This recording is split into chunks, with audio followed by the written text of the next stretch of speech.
ఏమైంది? ఏమైంది నాన్న? చెప్పరా, ఏమైంది? ఏమైందన్నయ్య? గగన్, నీ కంట్లో ఈ కన్నీళ్ళేంట్రా? అన్నయ్య, ఏమైందన్నయ్య? నువ్వు ఏడుస్తున్నావా? ఎప్పుడు మా కన్నీళ్లు తుడిచే నీ కళ్ళల్లో నీళ్ళేంటన్నయ్య? ఏదో పెద్ద అవమానం జరిగింది. చెప్పన్నయ్య, ఏమైంది? చెప్పు గగన్, ఏమైందిరా?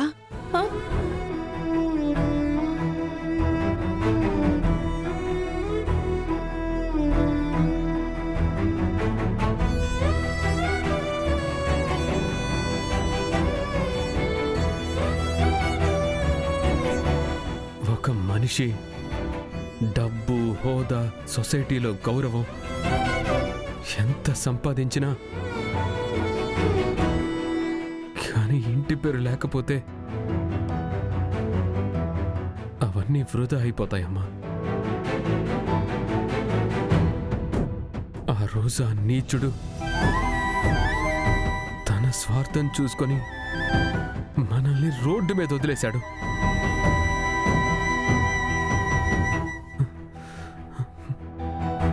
అతనితో పాటు ఇంటి పేరు కూడా పోయింది.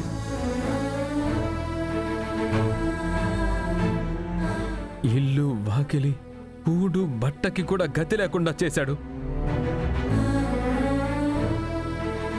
కానీ ఎదగాలనే కసితో కష్టపడ్డాను, సంపాదించాను. నిన్ను ఒక్కసారి కూడా కాలు కింద పెట్టకుండా చూసుకునే స్థాయికి వచ్చాను. మా ఇద్దరి మహారాజువి నువ్వు నాన్న. ఇప్పుడు ఇలా ఎందుకు మాట్లాడుతున్నావన్నయ్య? అసలు ఏం జరిగింది?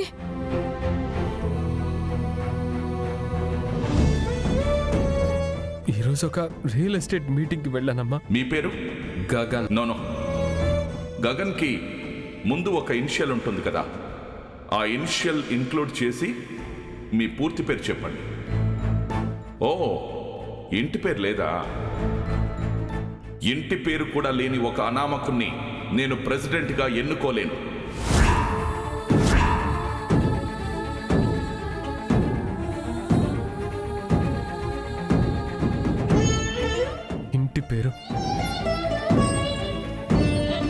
ఇంటి పేరు లేదన్న కారణంతో ఒక బుద్ధి లేని పెద్ద మనిషి నా సభ్యత్వాన్ని రద్దు చేశాడు. అందరి ముందు నన్ను అవమానించాడమ్మా. నేనే పదవికి అర్హుణ్ణి కాదని అందరి ముందు చెప్పాడమ్మా.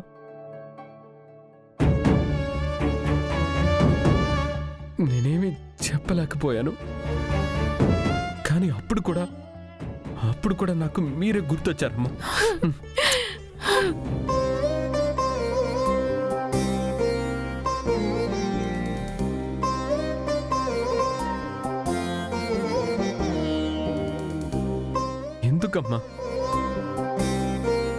ఎందుకమ్మా అలాంటి దుర్మార్గుణ్ణి పెళ్లి చేసుకున్నావు?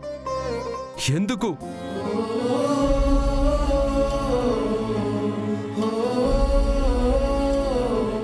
ఇప్పుడు కూడా వద్దు వద్దు అంటున్నా అతనితోనే మాట్లాడుతున్నావమ్మా. ఇంకా నీకు అర్థం అవ్వట్లేదా అతని వల్ల మనకి ఎన్ని అవమానాలు జరుగుతున్నాయో? మన ఆత్మసాక్షిని, మన సెల్ఫ్ రెస్పెక్ట్ ని చంపుకొని ఇప్పటికి కూడా అతని కోసం ఎదురు చూస్తున్నావు నువ్వు.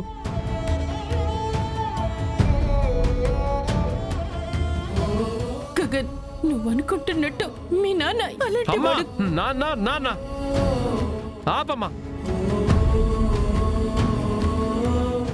అతను మా నాన్న అవ్వడమే మేం చేసిన పెద్ద పాపం.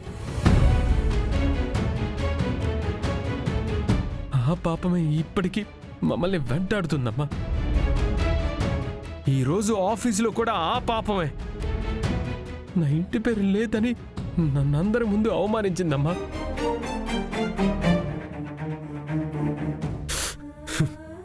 కరెక్ట్. ఇంత డబ్బు సంపాదించినా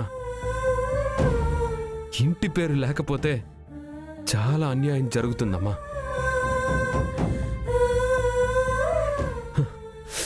బట్ ఐ డోంట్ కేర్. కానీ నా చెల్లి విషయంలో మాత్రం జరగడానికి వీల్లేదమ్మా. నా చెల్లికి గొప్ప ఇంటి పేరుని బహుమతిగా నేనిస్తాను. ఆ గౌరవం జీవితాంతం నీ పేరు ముందుండేలా చేస్తాను. అందుకోసమే నీకు ధృవాన్నిచ్చి పెళ్లి చేస్తాను. ఎవరు అడ్డొచ్చినా ఈ అన్నయ్య ఆపడు. ఈ పెళ్ళి ఆగదు.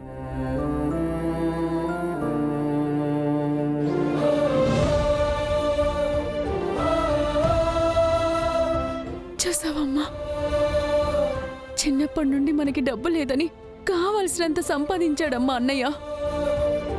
ఇప్పుడు ఇంటి పేరు లేదని తన చెల్లికి ఇంటి పేరు తెచ్చేస్తా అంటున్నాడు. మరి ఎలాంటి అన్నయ్య ఏ చెల్లికి దొరుకుతాడమ్మా?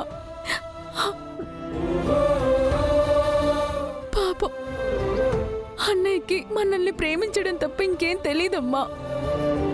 అన్నయ్య చెప్పింది చేద్దామమ్మా, ప్లీజ్ అమ్మా.